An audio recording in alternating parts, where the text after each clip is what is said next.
আজকে আমরা আবার বানাচ্ছি আলু কাবলি। তোমরা যদি খাবে তো ছুটে ছুটে চলে এসো এক্ষুনি। সত্যি বলতে এখন আসলে কেউ আলু কাবলি পাবে না, কারণ ভিডিওটা অনেক দিনের পুরনো। আমি বানালাম আজকে, আমি করলাম আজকে এডিট। তো দেখো আমরা কেমনভাবে আলু কাবলি বানাচ্ছি।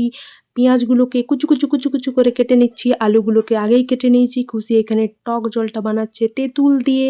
তারপর দেখো আলু আর এটা কি বলে ছলা, ছলা পেঁয়াজ এগুলোকে মিক্সড করে দিয়েছি সুন্দরভাবে।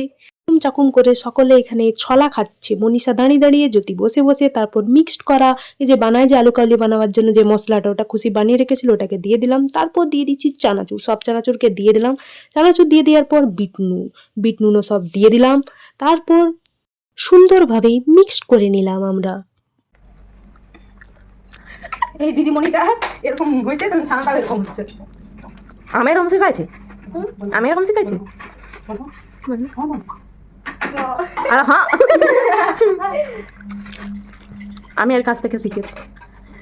আমি একটু কাজ করবো, এবার ফুচকা খেতে মন যাচ্ছে রে।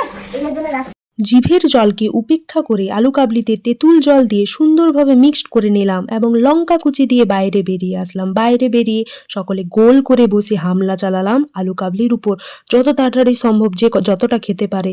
তারপর এতটা ঝাল লাগছিল, খুশি আরও তেঁতুল জল দিয়ে দিল। যাই হোক, ভালো লাগছিল। তারপর আমি শুয়ে গেলাম, ঋত্বিক ভাইয়ের দিকে ফোকাস করে আজকের ভিডিওটা শেষ করলাম।